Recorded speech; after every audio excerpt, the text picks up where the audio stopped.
राघव और करीब आ गया। ईगल, एलिफेंट और टाइगर रेस के विशेषज्ञ जरा भी हिल नहीं पा रहे थे। वे दहशत से भरे हुए थे। इस समय उन्होंने सभी पर तिरस्कार से देखने वाले अलग थलग विशेषज्ञ का रवैया खो दिया था। अब वे मारे जाने वाले भेड़ों की तरह लग रहे थे। वे बस देख सकते थे कि एक मौत का देवता धीरे धीरे उनकी ओर चला रहा है। राघव, मुझे विश्वास नहीं है। ईगल रेस विशेषज्ञ ने शांत दिखने की पूरी कोशिश की, लेकिन उसके मुंह खोलने के तुरंत बाद एक सेबर उसके सिर से होकर गुजर गई। क्या तुम ये कहने वाले थे कि तुम्हें विश्वास नहीं है कि मैं तुम्हें मारूंगा? अब क्या तुम्हें विश्वास हुआ? राघव ने उदासीनता से पूछा। राघव ने ऐसे कई लोगों को देखा था जो दूसरों को तुच्छ समझना पसंद करते थे, और उसने उनमें से कई को मार भी दिया था। अगर वे किसी को हरा सकते थे तो वे उन्हें बुली करके मार डालते थे, और अगर वे नहीं हरा सकते थे तो वे दूसरों को डराने के लिए अपने पृष्ठभूमि का उपयोग करते थे। उसने अब हर तरह के बदसूरत चेहरे देखे थे। वह आसानी से अनुमान लगा सकता था कि यह ईगल रेस विशेषज्ञ क्या कहने वाला था। इस समय भी वो उसे धमकाना चाहता था। उसकी सेबर एक बार फिर उसके कंधे पर लौट आई, लेकिन अब उस पर खून का एक बड़ा धब्बा था, और उसकी नोक से खून धीरे धीरे टपक रहा था। वो खून ईगल रेस विशेषज्ञ का एसेंस ब्लड था। इसमें उसके जीवन की सबसे शुद्ध ऊर्जा थी, इसीलिए वो ब्लड ड्रिंकर से चिपका हुआ था। इस समय सौरभ और अन्य लोग सदमे में राघव को देख रहे थे। उन्होंने देखा कि उसने खुद एंशिएंट रेसेस के एक रैंक 8 सेलेस्टियल का क्ल कर दिया। जिस बात ने उनके रोंगटे खड़े कर दिए वो था उसका शांत भाव। ऐसा लग रहा था जैसे उसने एंशिएंट रेस के किसी विशेषज्ञ को नहीं मारा, बल्कि रास्ते में दिखी किसी गोभी को काट लिया हो। उसने पलक भी नहीं झपकाई। अब राघव टाइगर रेस विशेषज्ञ की ओर चला गया। वो भयभीत था और पीछे हटने की कोशिश कर रहा था, लेकिन उसका शरीर उसकी बात नहीं सुन रहा था। उसने भीख मांगी, राघव, कृपया मुझे मत मारो। राघव की सेबर निर्दयी ढंग से नीचे गिरी। टाइगर रेस विशेषज्ञ ईगल रेस विशेषज्ञ की मौत के रास्ते पर चला गया। जब तुम लोगों को मारते थे तो क्या तुमने कभी उनकी भीख सुनी थी? राघव की आंखों में घृणा दिखाई दी। अपनी सेबर को घुमाते हुए वो अंतिम एंशिएंट रेस विशेषज्ञ की ओर चला गया। वह निराशा से भरा हुआ था। उसने अपने 2 साथियों को मारे जाते देखा था, और वो अत्यंत अनिच्छुक था। वे एंशिएंट रेसेस के सदस्य थे, हमेशा वही दूसरों को मारते थे, लेकिन अब पासा उन पर पलट गया था। उनका सामना एक और खतरनाक और दबंग साथी से हुआ था, जिसे उनकी पृष्ठभूमि की कोई परवाह नहीं थी। राघव की सेबर नीचे गिरी। एलिफेंट रेस विशेषज्ञ का क्ल हो गया। क्या मैं? हम सब व्यस्त हैं, इसलिए मैं तुम्हारे साथ समय बर्बाद नहीं करूंगा। राघव ने अपनी सेबर को झटका दिया, खून से छुटकारा पाया। फिर उसने उनके स्पेशल रिंग्स लेने के लिए हाथ बढ़ाया। ये तीनों एंशिएंट रेसेस के विशेषज्ञ थे। उन्हें निश्चित रूप से अमीर होना चाहिए। वे ब्लड किल हॉल के विशेषज्ञों से अलग थे। ब्लड किल हॉल के असैसिन्स जब अपने मिशन को अंजाम देने जाते थे तो ज्यादा कुछ नहीं लाते थे। उनका धन ब्लड किल हॉल के मुख्यालय में रहता था। यह ब्लड किल हॉल के नियमों में से एक था। हर असैसिन तलवार के सहारे जीता था, और वे किसी भी पल मर सकते थे। इसलिए वे स्वाभाविक रूप से अपने मिशन पर कुछ भी ज्यादा कीमती नहीं लाते थे। जहां तक एंशिएंट रेसेस की बात है, वे अमीर थे। शायद अगर कोई और होता तो वे उनके स्पेशल रिंग्स लेने की हिम्मत नहीं करते, हत्यारों को आकर्षित करने के डर से। लेकिन राघव ने बहुत पहले ही उन हत्यारों को आकर्षित कर लिया था, इसलिए उसे स्वाभाविक रूप से परवाह नहीं थी। अगर वह कुछ ले सकता था तो वह ले लेगा। अचानक स्वर्ग और पृथ्वी कांप उठे। 4 नेशंस एंशिएंट रेमनेंट हिलने लगा। सौरभ का चेहरा बदल गया और वह चिल्लाया, एंशिएंट रेमनेंट बंद होने वाला है, हमें निकलना होगा। बात करने का समय नहीं था। वे स्पेशल पोर्टल की ओर हाथापाई करने लगे, लेकिन अनुराधा को अचानक रास्ते में थकान की एक लहर महसूस हुई। उसने अभी अभी आत्मघाती तरीके से लड़ाई लड़ी थी और अनगिनत आंतरिक चोटों का सामना किया था। उसने उन्हें पहले दबा दिया था, लेकिन अब जैसे ही दबाव कम हुआ, उसकी चोटें उसके नियंत्रण से बाहर होकर भड़क उठीं। जैसे ही वह पीछे छूटने लगी, एक शक्तिशाली बाह उसकी कमर के चारों ओर लपेट गई और उसे खींच लिया। राघव, उसे ले जाने वाला व्यक्ति राघव था। किसी अज्ञात कारण से अनुराधा को खुशी महसूस हुई और साथ ही दर्द और दुख भी। राघव को देखते हुए उसके दिल में 100 अलग अलग भावनाएं उठीं और उसके आंसू टपक पड़े। उसके दिल में राघव एक ऐसा साथी था जिसे मुश्किलें खड़ी करना पसंद था और वह कभी सही नहीं होता था। उसे कोई अंदाजा नहीं था कि वो कब गंभीर था और कब जानबूझकर अजीब हरकतें कर रहा था। लेकिन जब कुछ बड़ा होता था तो वह सबसे भारी बोझ अपने कंधों पर ले लेता था। अपनी शक्ति का उपयोग करके सबकी रक्षा करता था। तुलना में उसने खुद को बेकार महसूस किया। वो शिवांश के स्नीक अटैक का शिकार हो गई थी। उसके खिलाफ जरा भी सावधानी नहीं बरती थी। फिर वह एक बंधक बन गई थी और सौरभ ने उसे बचाने के लिए आत्मसमर्पण में उनके सामने घुटने टेके थे, जिससे उसका दांव हाथ नष्ट हो गया था। उसका कल्टीवेशन बेस अब कभी आगे नहीं बढ़ेगा। अनुराधा चाहती थी कि वह मर जाए। राघव में अनुराधा रोने लगी। वो पछतावे और नफरत से भरी हुई थी। उसने खुद को बेकार होने के लिए नफरत की और खतरे आने पर बारिश को रोकने में सक्षम नहीं होने के लिए राघव के विपरीत। मूर्ख लड़की, तुम क्यों रो रही हो? सब खत्म हो गया है, हम जीत गए, तुम्हें खुश होना चाहिए, राघव ने कहा। लेकिन मैंने सबको फंसा दिया। मैंने अपने बड़े भाई को फंसा दिया। अनुराधा और जोर से रोने लगी जब तक कि वो शब्द भी नहीं बना पाई। राघव को भी इस बारे में लाचार महसूस हुआ। सच कहूं तो इसके लिए उसे दोष नहीं दिया जा सकता था। यह उसके जीवन के वातावरण और उसकी शिक्षाओं के साथ साथ उसके माता पिता और भाइयों के दुलार का परिणाम था। अब जब उसके परिणाम उसे भुगतने पड़े तो दोष केवल उसी पर नहीं डाला जा सकता था। इसके अलावा अनुराधा पहले ही शिवांश के अपने सपनों से बाहर निकल चुकी थी। इसे दूसरे तरीके से कहे तो भले ही ये ग्रैंड एक्साई का कोई और विशेषज्ञ होता, अगर वे सावधान नहीं होते तो वे भी शिवांश द्वारा आसानी से पकड़े जा सकते थे। बस इतना था कि शिवांश वास्तव में कचरा था कि उसने वास्तव में अनुराधा को निशाना बनाने का फैसला किया। शुद्ध हृदय वाली अनुराधा ने कभी कल्पना भी नहीं की थी कि इंसान का दिल इतना अंधेरा हो सकता है। इतना बड़ा झटका लगने के बाद उसे लगा जैसे उसकी दुनिया उसके चारों ओर ढह रही है और उसने खुद को दुनिया का सबसे बेकार इंसान महसूस किया। अनुराधा अचानक खांसने लगी और उसके मुंह से खून टपकने लगा। उसकी आंतरिक चोटें और खराब हो रही थी। राघव ने तेजी से अनुराधा को एक टॉप ग्रेड हीलिंग पिल खिलाई। इस पिल का असर अत्यंत मजबूत था और उसकी चोटों को जल्दी से दबा देगा। लेकिन ऐसा लग रहा था जैसे अनुराधा अपनी चोटों को भी महसूस नहीं कर पा रही थी। उसकी सुंदर आंखें केवल उदासी से भरी हुई थी। राघव का दिल थोड़ा हिल गया। इस बारे में सोचते हुए उसने एक और मेडिसिनल पिल निकाली और अनुराधा को खिला दी। अनुराधा ने सहज रूप से इसे निगल लिया और जल्दी से उसकी गोद में सो गई। जल्दी करो, स्पेशल पोर्टल बंद होने वाला है। सबने अचानक देखा कि बीच में एक बड़ा स्पेशल पोर्टल तेजी से सिकुड़ रहा है। इस गति के अनुसार वे नहीं पहुंच पाएंगे। सब मेरे साथ आओ।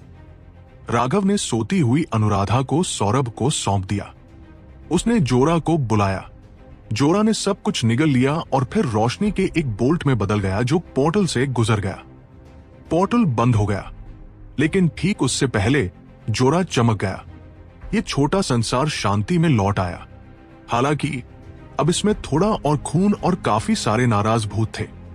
राघव कमीने, मैं तुम्हें टुकड़ों टुकड़ों में फाड़ दूंगा। ये वाक्य एंशिएंट रेसेस के 3 बुजुर्गों के मुंह से अलग अलग जगहों से एक ही समय में निकला।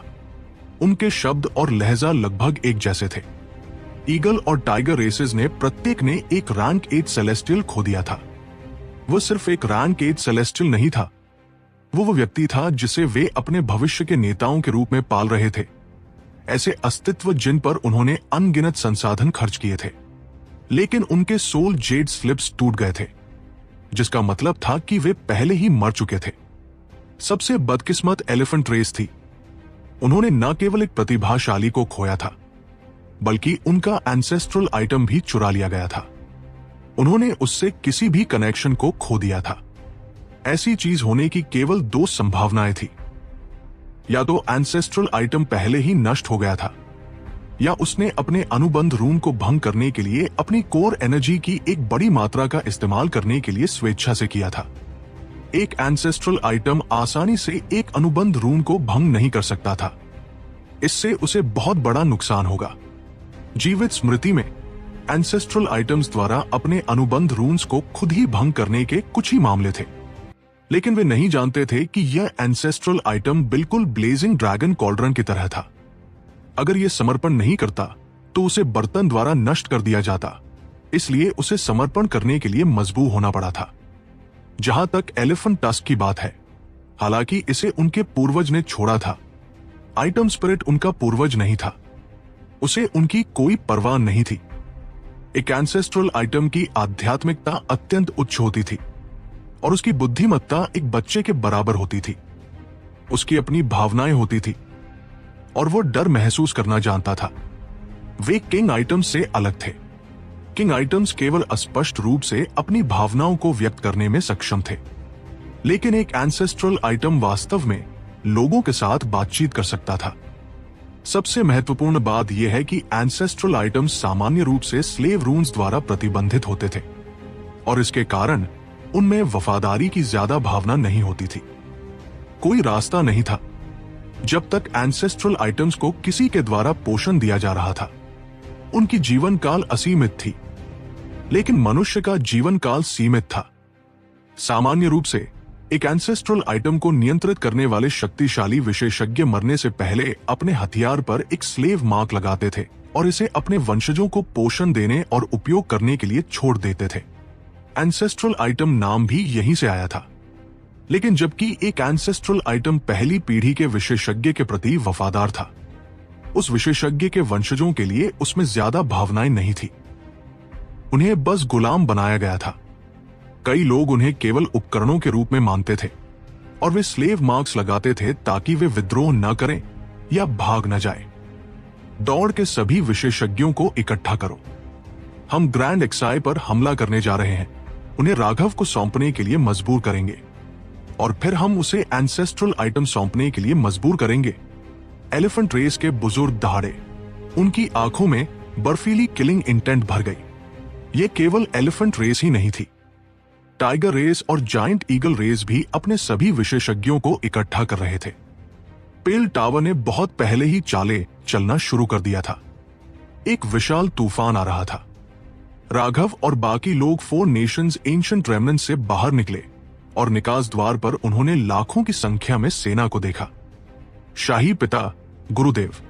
सौरभ ने उम्मीद नहीं की थी कि उसके गुरु और उसके पिता अभिषेक उनका इंतजार कर रहे होंगे। जिस बात ने उसे भावुक कर दिया वो ये थी कि अभिषेक के हमेशा भावहीन और सख्त चेहरे पर अब राहत भरी मुस्कान थी। उनकी आंखों की चमक भी उतनी तेज नहीं थी जितनी आमतौर पर होती थी। इसके बजाय उनकी आंखें भावनाओं से भरी थी और हल्की सी लाल भी थी। तुम सब जिंदा वापस आ गए, बहुत अच्छा। अभिषेक, सौरभ, अक्रम और अनुराधा को जिंदा देखकर भावुक हो गए।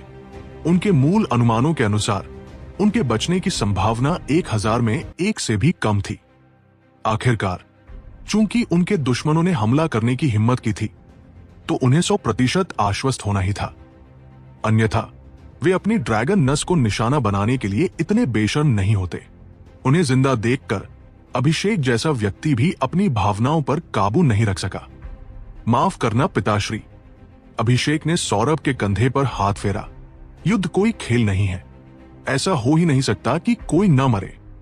मेरे ग्रैंड एक्साई के सभी आदमी नायक हैं जो ग्रैंड एक्साई के लिए अपना खून बहाते हैं और यहां तक कि अपनी जान भी कुर्बान कर देते हैं। उनके कार्य सम्माननीय थे, इसलिए शोक मत करो।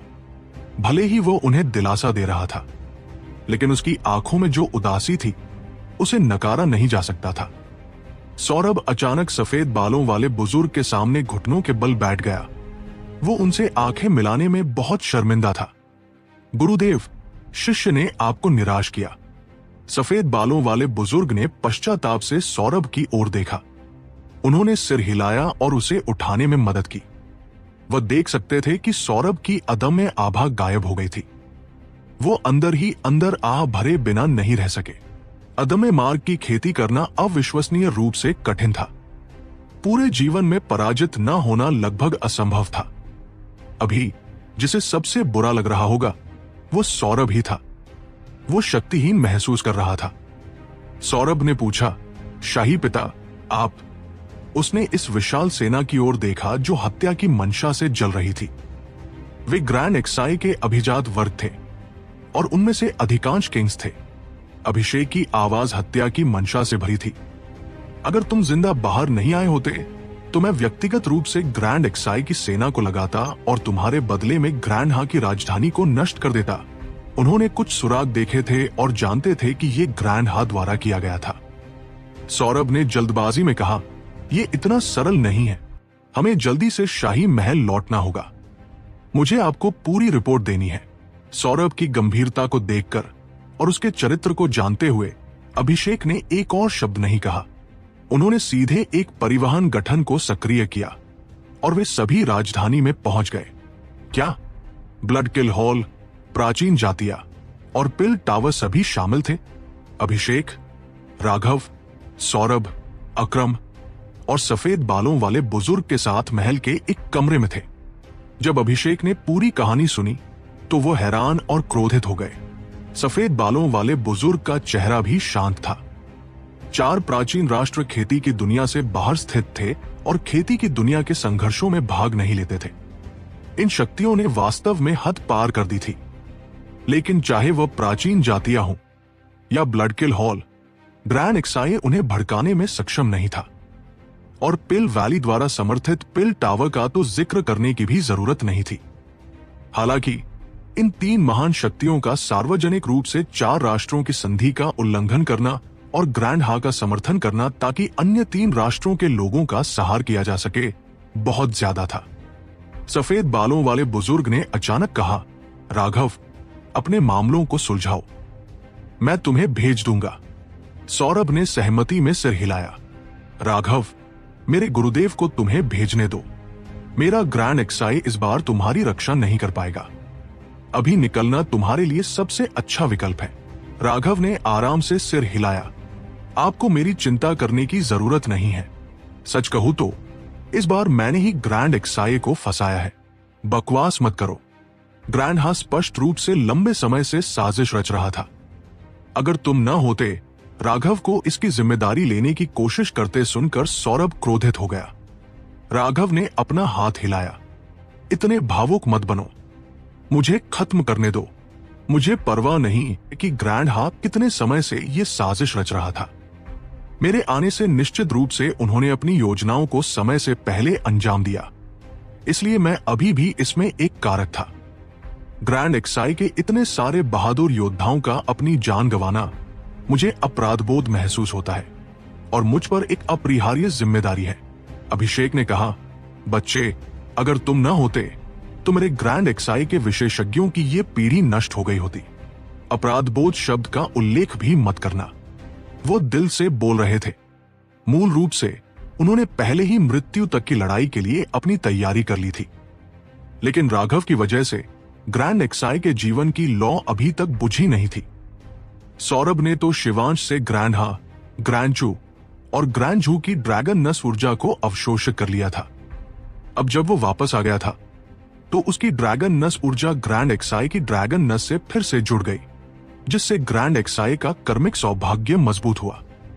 अंत में राघव की वजह से ग्रैंड एक्साई को फायदा हुआ था।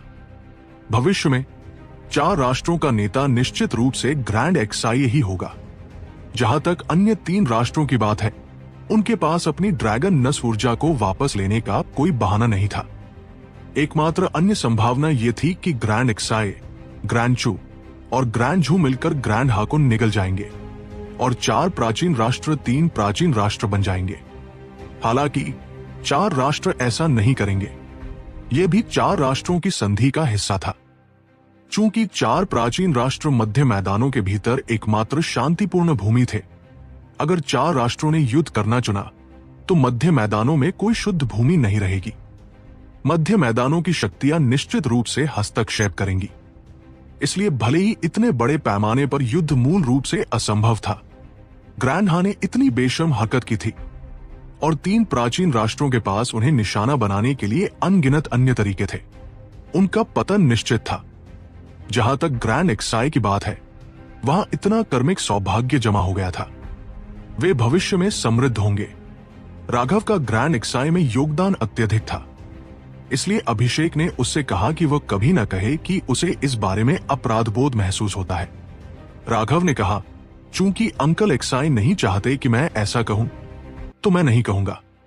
किसी भी मामले में मैं बस यही कहूंगा कि इस मामले ने मुझे बेहद परेशान किया है। 4 नेशंस एंशिएंट रेमनेंट में मेरे पास खजाने खोजने का भी समय नहीं था। मुझे बस एक कुत्ते की तरह शिकार किया गया। अगर मेरा जीवन इतना मजबूत नहीं होता तो मैं बहुत पहले मर चुका होता। मैं, राघव, उस तरह का व्यक्ति नहीं हूं जो ऐसी बात को लेटकर स्वीकार कर ले। मुझे उन्हें उनका उचित प्रतिशोध देना होगा। यह सुनकर अभिषेक और सफेद बालों वाले बुजुर्ग भी चौंक गए। उन्होंने अविश्वास में उसकी ओर देखा। उन्हें लगा जैसे उन्होंने गलत सुना हो। 4 नेशंस एंशिएंट रेमनेंट के भीतर राघव ने 7 रैंक 8 सेलेस्टियल मारे थे। किरण और शाद को तो उसने एक ही वार में मार दिया था। ब्लडकिल हॉल के जुड़वा हत्यारे, चील, बाघ और हाथी जाति के विशेषज्ञ, उनमें से कोई भी भाग नहीं पाया था। उन्होंने सुना था कि राघव ने उनका एंसेस्ट्रल आइटम तक एक बर्तन से छीन लिया था। इतने सारे विशेषज्ञों को मारने, उनका एंसेस्ट्रल आइटम छीनने के बाद उसे लग रहा था कि उसका नुकसान हुआ है। क्या वह थोड़ा पागल नहीं था? अभिषेक और सफेद बालों वाले बुजुर्ग जैसे लोगों ने भी, जिन्होंने दुनिया देखी थी, कभी किसी को इतना दबंग नहीं देखा था। अभिषेक ने चेतावनी दी, राघव, जब प्राचीन जातियां ब्लडकिल हॉल और पिल टावर हाथ मिलाते हैं तो यह क्षेत्र मूल रूप से उनके नियंत्रण में आ जाता है। यह खासकर पिल टावर के लिए सच है। उनके पास असंख्य गुर्गे हैं जो उनके बुलाने पर सामूहिक रूप से प्रतिक्रिया देंगे। ग्रैंड एक्साई जल्द ही घिर जाएगा, और अगर तुम्हारे एक्सवेंशन दाओ सेक्ट के गुरु भी आ गए तो वो तुम्हें बचा नहीं पाएंगे। राघव ने शांति से कहा, पिल टावर को मूल रूप से किसी भी गणना से हटाया जा सकता है। वह बूढ़ा मूर्ख फैजल, मैं उसे उसके दयनीय दिमाग से खेलकर मार सकता हूं। जहां तक ब्लडकिल हॉल की बात है, वे केवल एक ही दायरे में लक्ष्यों की हत्या करते हैं।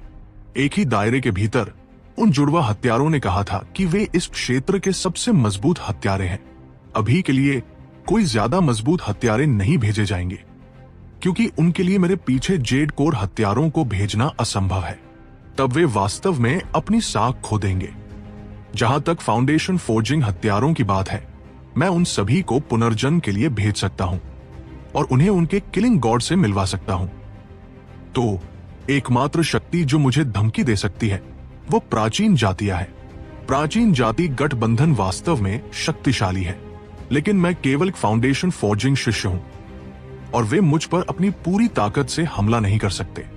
अगर वे 3 जातियां पूरे गठबंधन से समर्थन मांगती हैं तो वे भी साख खो देंगी, और इसलिए ज्यादा से ज्यादा विरोधी उन 3 जातियों के विशेषज्ञों तक सीमित होने चाहिए। हालांकि उनमें से हर एक में एक संप्रदाय की शक्ति है। मैं उनसे डरता नहीं हूं, इसलिए मुझे जाने की जरूरत नहीं है। ग्रैंड एक्साई को भी उनकी परवाह करने की जरूरत नहीं है, नहीं अपनी सेना को लगाने की कोई जरूरत है। बस ये मुझ पर छोड़ दो। 3 शक्तियों के खतरे के सामने राघव को इतना शांत देखकर अभिषेक और सफेद बालों वाले बुजुर्ग चौंक गए। समस्या का उसका विश्लेषण बिल्कुल सही था। इतने बड़े खतरे में भी समस्या को इतनी स्पष्टता से देख पाना, ऐसा लगा जैसे उसका अचानक उदय कोई संयोग नहीं था। लेकिन भले ही वह कितना भी आत्मविश्वासी लगे, दोनों को अभी भी चिंता थी। अभिषेक ने चेतावनी दी, राघव, ध्यान से सोचो। तुम इस तरह एक ब्लेड की नोक पर नाच रहे हो। अगर राघव अभी निकल जाता तो सफेद बालों वाले बुजुर्ग की शक्ति से यह अत्यधिक संभावना थी कि उसे किसी और को पता चले बिना भेजा जा सकता था। लेकिन जितना ज्यादा समय बीतता उतनी ही कम वे संभावनाएं होती जाती। ये कल्पना की जा सकती थी कि पिल टावर और वे 3 जातियां तुरंत ग्रैंड एक्साई की सीमा को बंद करने के लिए लोगों को भेजेंगी, ताकि एक अपरिहार्य जाल बिछाया जा सके। राघव मुस्कुराया, मुझे पता है, चिंता मत करो। सच कहूं तो राघव के दिमाग में अपनी खुद की गणनाएं थी और उन गणनाओं ने उसे बताया कि अभी निकलना पहले ही बहुत देर हो चुकी थी। उसे यकीन था कि कुणाल को मारने और ब्लेजिंग ड्रैगन कॉल्ड्रन को छीनने के बाद पिल टावर ने पहले ही ग्रैंड एक्साई की सीमा को सील करना शुरू कर दिया था। उन परिवहन गठनों से एक मच्छर भी बाहर नहीं उड़ सकता था, चाहे वो कुणाल, ब्लेजिंग ड्रैगन कॉल्ड्रन या उसके अपने रहस्य हो। पिल टावर को उन्हें वापस लेना ही था। जिस बात ने राघव को सबसे ज्यादा सिरदर्द दिया वो नीरज नाम का हरामी था। ऐसा लगा कि उस बूढ़े आदमी में वास्तव में कौशल था। अगर वो भविष्यवाणी कर सकता था कि वो किस रास्ते से निकलेगा, तो सफेद बालों वाले बुजुर्ग कितने भी शक्तिशाली क्यों न हो, वो उसकी रक्षा नहीं कर पाएगा। इसलिए उसके लिए निकलना असंभव था। लेकिन वह इस बात पर इतना गुस्सा नहीं हुआ। उसे लगा कि जैसे ही उसने 9 स्टार हेगेमन बॉडी आर्ट की खेती शुरू की थी, उसे शिकार किए जाने में कभी कोई विराम नहीं आया था। वो लंबे समय से आदी हो चुका था। एक चीज जिसकी वह इजाजत नहीं देगा वो ये थी कि उसका शिकार किए जाने से वो दूसरों को खसाए, खासकर सौरभ और अनुराधा जैसे लोगों को जिन्हें वो अपना परिवार मानता था। राघव को उन्हें एक स्पष्टीकरण देना था, नहीं तो उसे अंदर से बुरा लगता। राघव को अपना फैसला लेते हुए देखकर अभिषेक ने उसे जाने के लिए मजबूर करने की कोशिश नहीं की। सौरभ को उसके गुरु ने बुलाया। उनके लहजे से ऐसा लगा कि वे शिवांश के करीब जाकर ये देखेंगे कि क्या सौरभ अपने अदम्य मार्ग को फिर से खोज सकता है। यही कारण था कि अकरम ने सौरभ को प्राचीन अवशेषों में शिवांश को मारने से रोका था। अकरम शांत था। सौरभ का अदम्य मार्ग इसलिए टूट गया था क्योंकि वह शिवांश के सामने घुटने टेक चुका था। जिसने मुसीबत पैदा की उसे ही ठीक करनी चाहिए। यही कारण था कि उसने शिवांश को जिंदा रखा था। राघव ने भी विदा ली और वाइन गॉड पैलेस के लिए निकल पड़ा। लेकिन वह महल से बाहर निकला ही था कि वह अचानक ठंडी मुस्कान के साथ मुस्कुराया। मुड़कर उसने एक व्यक्ति के चेहरे पर थप्पड़ मारा। जिस व्यक्ति को राघव ने थप्पड़ मारा वो 30 के आसपास का एक कन्फ्यूशियस विद्वान लग रहा था। उसके हाथ में एक फोल्डिंग पंखा था और वह सचमुच विद्वतापूर्ण स्कॉलरली दिखता था। वो सड़क पर चल रहा था और दृश्यों की प्रशंसा कर रहा था। तभी राघव का थप्पड़ उसके चेहरे पर पड़ा। विद्वान दूर जा गिरा और उसके गाल पर एक साफ हथेली का निशान उभर आया। उसका चेहरा भी विकृत हो गया। कमीने, तुमने मुझे क्यों मारा? मध्यम आयु वर्ग के विद्वान ने दहाड़ा। इससे काफी हंगामा हुआ, यहां तक कि कुछ सिटी गार्ड्स भी वहां आ गए। वर्तमान में राघव इंपीरियल सिटी के प्रवेश द्वार से ज्यादा दूर नहीं थे। वह एक प्रतिबंधित क्षेत्र था जो शाही परिवार तक सीमित था। सामान्य लोगों को करीब आने की अनुमति नहीं थी। उनके इंपीरियल सिटी के सामने हंगामा करने पर सिटी गार्ड्स उन्हें डांटने ही वाले थे कि उन्होंने राघव का चेहरा देखा। उन्होंने जल्दी से अपना मुंह बंद कर लिया।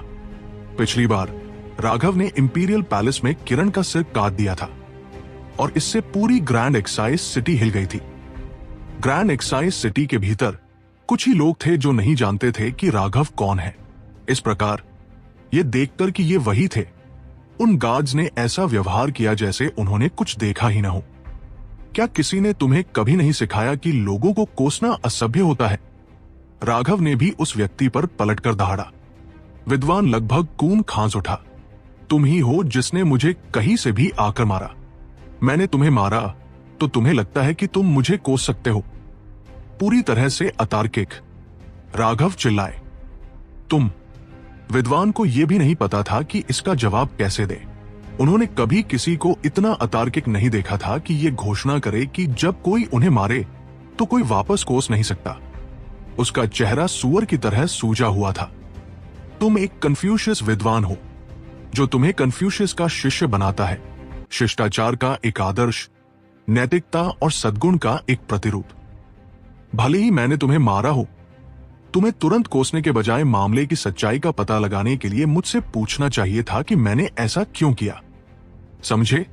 राघव ने ताना मारा। सच कहूं तो यह व्यक्ति कोई कन्फ्यूशियस विद्वान नहीं था। उसकी कल्टिवेशन बेस छिपी हुई थी, लेकिन वह राघव की इंद्रियों से अपनी शत्रुतापूर्ण आभा को छिपा नहीं सका। इस व्यक्ति का इतना सावधान भेष बनाना वो स्पष्ट रूप से यहां उनकी जासूसी करने आया था। इसलिए राघव ने जांचने के लिए सीधे उसे थप्पड़ मार दिया था। नतीजतन राघव ने पाया कि यह व्यक्ति एक सोल ट्रांसफॉर्मेशन विशेषज्ञ था, जो एक हॉल मास्टर के स्तर का व्यक्ति था। हालांकि उसने खुद को छिपाने की पूरी कोशिश की थी। जीवन और मृत्यु के उस क्षण में उसने सहज रूप से बचाव किया था। राघव के थप्पड़ की शक्ति एक किंग को मार सकती थी अगर वे असावधान पकड़े जाते, लेकिन इस व्यक्ति को सिर्फ एक हथेली का निशान मिला। उसकी स्थिति तुरंत उजागर हो गई। विद्वान ने फिर राघव पर पलटकर दहाड़ा, इस बात पर बहस करते हुए कि क्या उसे कोसने का अधिकार था। उसने यह ध्यान भी नहीं दिया था कि वो पहले ही खुद को प्रकट कर चुका था। राघव तिरस्कार से भरे हुए थे। ऐसे मूर्ख का अभी भी जीवित रहना एक चमत्कार था। तुमने मुझे क्यों मारा? विद्वान ने मांग की। मुझ पर इस तरह की बेकार चीजें आजमाने की कोशिश मत करो। वापस जाओ और अपने मालिक को बताओ कि मैं अगले कुछ दिनों तक व्यस्त रहूंगा, और जब मेरे पास समय होगा तो मैं उन्हें देख लूंगा। दफा हो जाओ। राघव ने एक बार फिर विद्वान को थप्पड़ मारा। वो अभी भी इस बात पर हैरान था कि उसे पहचाना कैसे गया था जब उसे मारा गया, और नतीजतन उसे एक बार फिर हवा में उड़ा दिया गया। यह थप्पड़ और भी ज्यादा खतरनाक था, और विद्वान एक टूटते तारे की तरह बाहर निकला, एक दीवार से टकरा गया। उस दीवार ने एक प्रकाश बाधा छोड़ी, जिससे वो उछलकर वापस आया। विद्वान ने खून का एक घूंट उल्टी कर दिया। इसके भीतर दर्जनों दांत भी थे। ठीक इसी क्षण विद्वान की आभा पूरी तरह से मुक्त हो गई। हर कोई हैरान था कि वह वास्तव में एक सोल ट्रांसफॉर्मेशन विशेषज्ञ था। उसे अपनी आभा को मुक्त करने के अलावा कोई विकल्प नहीं था, क्योंकि राघव के उस थप्पड़ ने उसे लगभग मार ही दिया था। अगर वह अपनी कल्टीवेशन बेस को छिपाना जारी रखता तो वह मारा जाता। वह तेजी से पीछे हट गया, राघव के अगले हमले के लिए सतर्क था। उसके हाथ में एक चमकीली तलवार दिखाई दी और स्वॉर्ड ऊर्जा ने उसे लपेट लिया। उसका चेहरा गंभीर था। यह पहली बार था जब उसने इतने शक्तिशाली थप्पड़ का सामना किया था। वो एक ताकतवर लड़ाई के लिए खुद को तैयार कर रहा था कि तभी उसने अचानक महसूस किया कि राघव की आकृति गायब हो गई थी। देखने की जरूरत नहीं है, वो पहले ही चले गए। तुम्हें जल्दी करनी चाहिए और दफा हो जाना चाहिए। तुम्हारी छोटी सी कल्टीवेशन बेस मेरी ग्रैंड एक्साई में दूसरी नजर के लायक भी नहीं है, सिटी गार्ड्स में से एक ने तिरस्कार से कहा। एक पल के लिए सोचकर उसने ये जोड़ने से खुद को रोक नहीं पाया। तुम्हारे जितने कमजोर सोल ट्रांसफॉर्मेशन विशेषज्ञ वास्तव में दुर्लभ है। मैं पहली बार ऐसी चीज देख रहा हूं। क्या मैं पूछ सकता हूं, तुम कल्टीवेशन वर्ल्ड के संघर्षों के माध्यम से इस बिंदु तक जीवित कैसे बचे? विद्वान का चेहरा बिगड़ गया। वो बिना एक शब्द कहे चला गया। उसकी स्थिति उजागर होने के कारण उसके पास जाने के अलावा कोई विकल्प नहीं था। राघव ने उसे नहीं मारा क्योंकि वह इसके लायक भी नहीं था। वह सिर्फ एक जासूस था, एक सामान्य कल्टीवेशन बेस और कमजोर कॉम्बैट पावर के साथ। वह स्पष्ट रूप से सिर्फ एक कामकाजी लड़का, एरन बॉय था, और उसे मारने का कोई अर्थ नहीं था। सबसे अधिक संभावना है कि ऐसा व्यक्ति अपने बाकी जीवन के लिए दूसरों की चापलूसी ही कर पाएगा। उनकी असली शक्ति दयनीय रूप से कमजोर थी, और राघव उसे मारने की परेशानी नहीं उठाना चाहते थे। राघव सिर्फ उसका उपयोग पिल टावर को संदेश देने के लिए करना चाहते थे। यह असंभव था कि वह एंशिएंट रेसेस से आया हो, क्योंकि एंशिएंट रेसेस अन्य सेक्स के साथ मिलकर काम करने को घृणा करते थे। केवल वे लोग जो पिल टावर की चाटुकारिता करना चाहते थे, वही कामकाजी लड़के के रूप में कार्य करेंगे। राघव पिल टावर को चेतावनी दे रहे थे। वे ग्रैंड एक्साइज सिटी में प्रवेश करने की हिम्मत नहीं करेंगे क्योंकि वाइन गॉड पैलेस वहां था।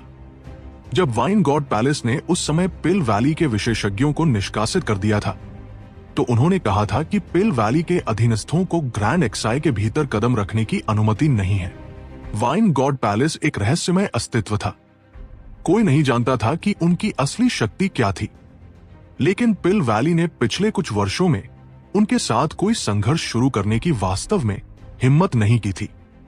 तो ग्रैंड एक्साई सिटी के भीतर राघव यकीनन सुरक्षित थे।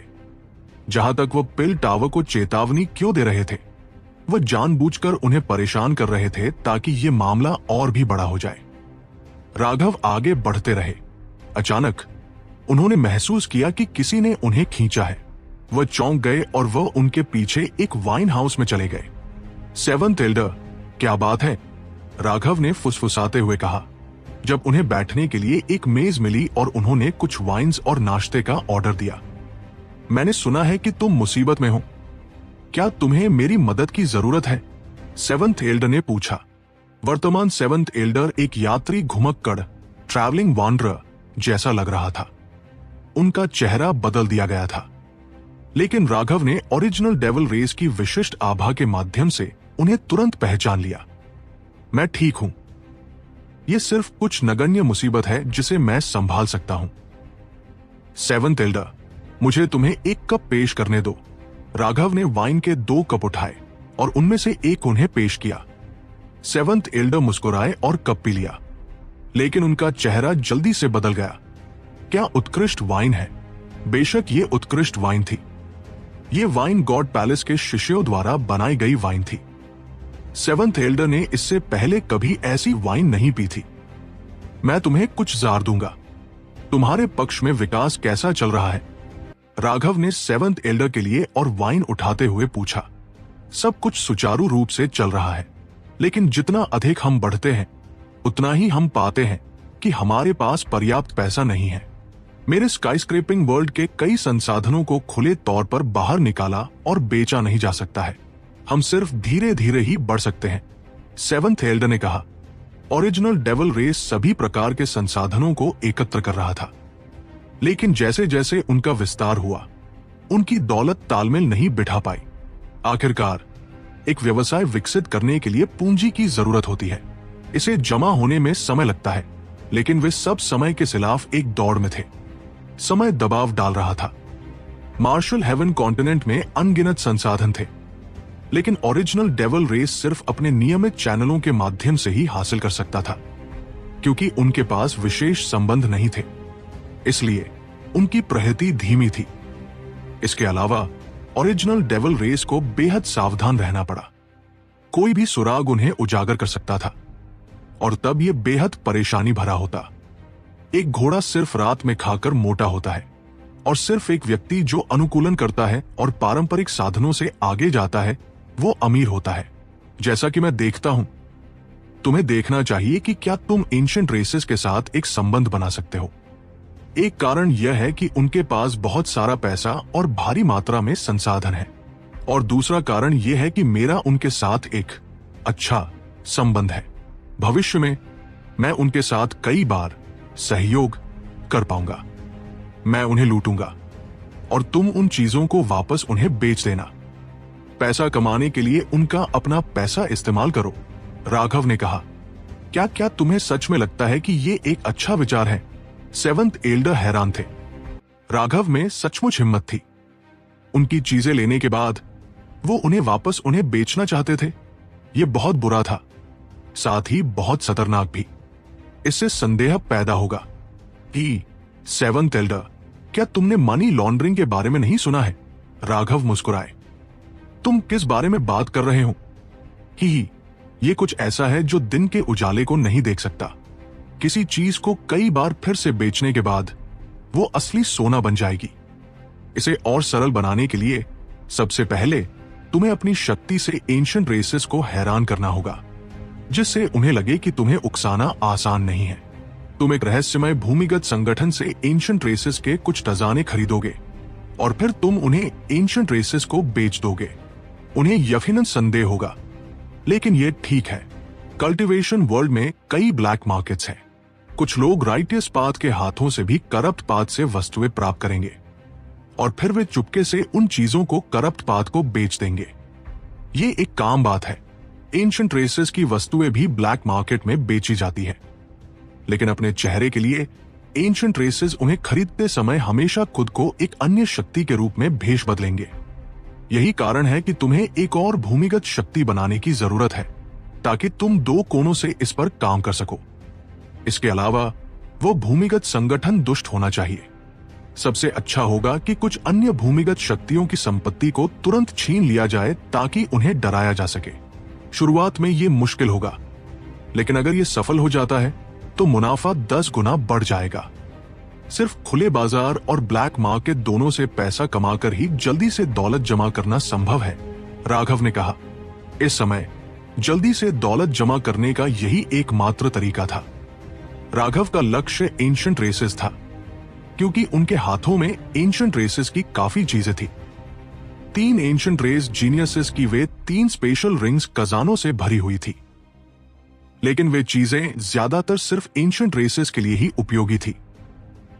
इसके अलावा उनमें से कई चिह्नित थी और उन्हें खुले तौर पर बेचना एंशिएंट रेसेस के चेहरे पर एक थप्पड़ होता। इस मामले में किसी भी खुले विक्रेता का शिकार किया जाएगा। लेकिन यह भी सच था कि ये वे चीजें थी जिनकी एंशिएंट रेसेस को जरूरत थी। वे जानते थे कि ब्लैक मार्केट में इन चीजों के विक्रेता है, इसलिए वे हमेशा चुपके से ब्लैक मार्केट में उन्हें खरीदने वाले लोगों को रखते थे। ब्लैक मार्केट में बेची जाने वाली चीजें खुले बाजार की तुलना में आमतौर पर कम से कम 30% सस्ती होती थी।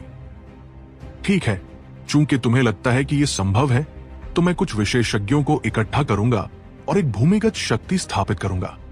सेवंथ एल्डर आखिरकार इस लुभावनी पेशकश का विरोध नहीं कर पाए।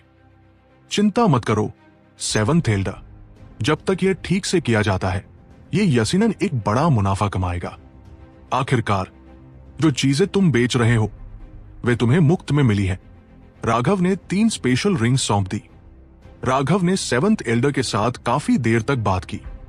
ओरिजिनल डेविल रेस बाहर की कल्टीवेशन वर्ल्ड की स्थिति के बारे में ज्यादा नहीं जानती थी। राघव खुद कभी ब्लैक मार्केट में नहीं गया था, लेकिन उसे वेद शर्मा ने इसके बारे में बताया था। ब्लैक मार्केट में होने वाला मुनाफा होश उड़ाने वाला होता है, लेकिन यह बहुत खतरनाक भी है।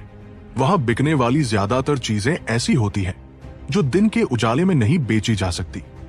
वे आसानी से दुश्मनी को जन्म दे सकती हैं। ये इसीलिए है कि जो चीजें खुले बाजार में नहीं बेची जा सकती और जिन्हें आसानी से हासिल किया जा सकता है, उन्हें ब्लैक मार्केट में कभी कभी उनकी असली कीमत के महज 10वें हिस्से में खरीदा जा सकता है और फिर 50 से 80% पर बेचा जा सकता है। इतना मुनाफा देखकर किसी की भी आंखें लाल हो जाए।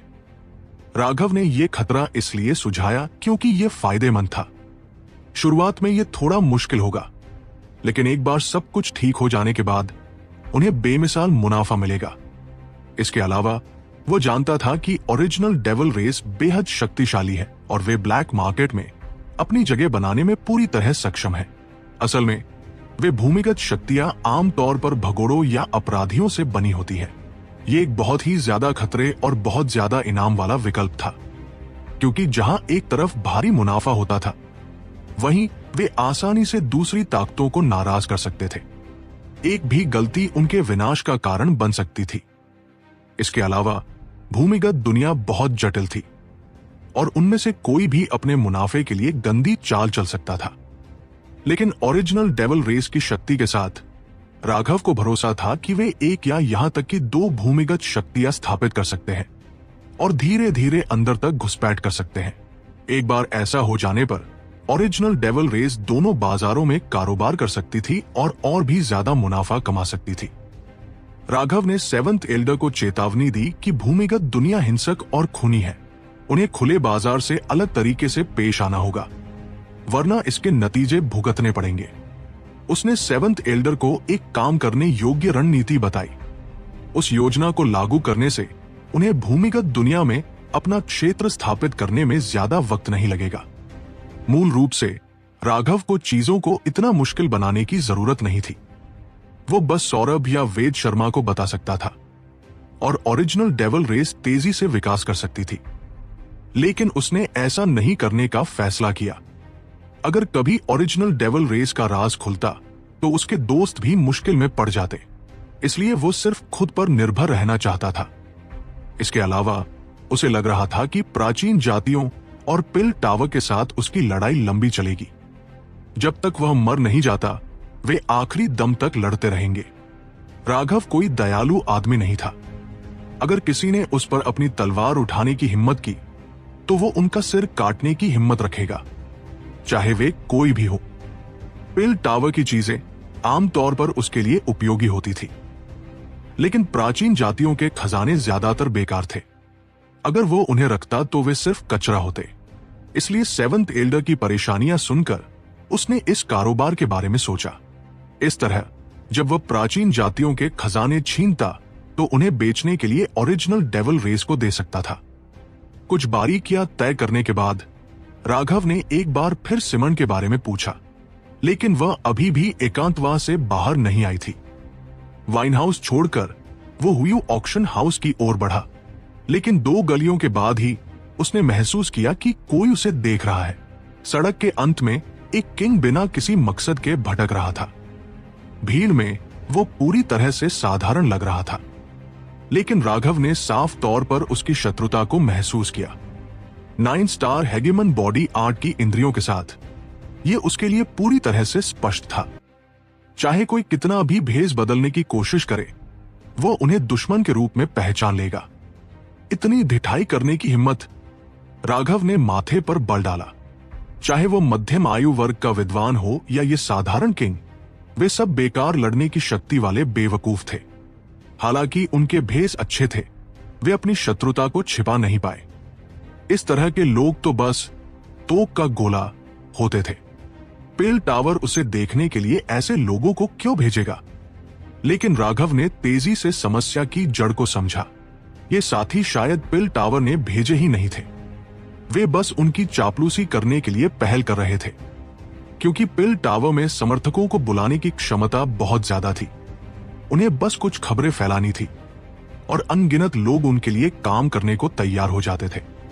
बेशक जितने ज्यादा लोग होंगे उतना ही अच्छे और बुरे का मिश्रण होगा।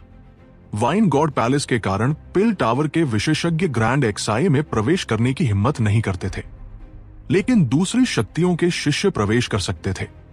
जब तक वे ग्रैंड एक्साई में परेशानी पैदा नहीं करते, वे चारों राष्ट्रों की संधि का उल्लंघन नहीं कर रहे होते।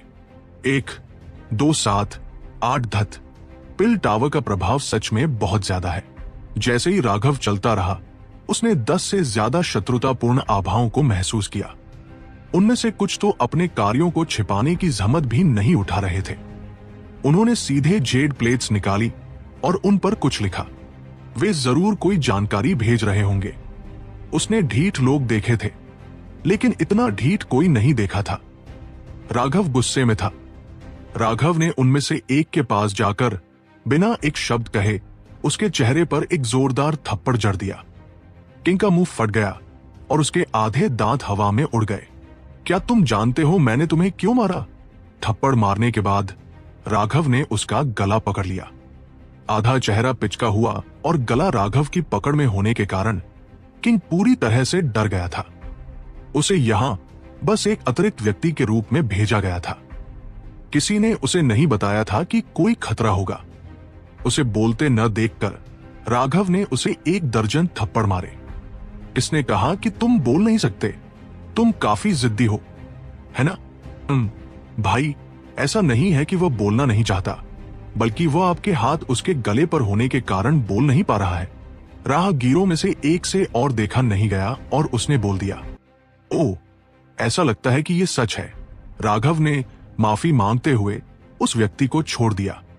जैसे ही वह आजाद हुआ, वो व्यक्ति गुस्से में चिल्लाया, तुमने मुझे क्यों पीटा? लेकिन उसके इतना बोलते ही राघव ने एक बार फिर उसके चेहरे पर कई थप्पड़ मारे। अगर मुझे पता होता तो मैं तुमसे क्यों पूछता? इस किंग की कल्टीवेशन पूरी तरह से साधारण थी और वह राघव का मुकाबला करने के भी करीब नहीं था। वो उसकी पकड़ में आए एक मुर्गे की तरह था जो पलटकर वार भी नहीं कर सकता था। इस समय जिस व्यक्ति ने उसे सलाह दी थी, उसने महसूस किया कि कुछ गड़बड़ है। उसने देखा कि काफी लोग अचानक दूर भाग गए।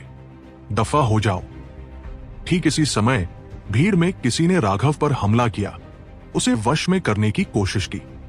नतीजतन राघव ने एक लात मारी जो सीधे उसके अंडकोश पर लगी और वो हवा में उड़ गया।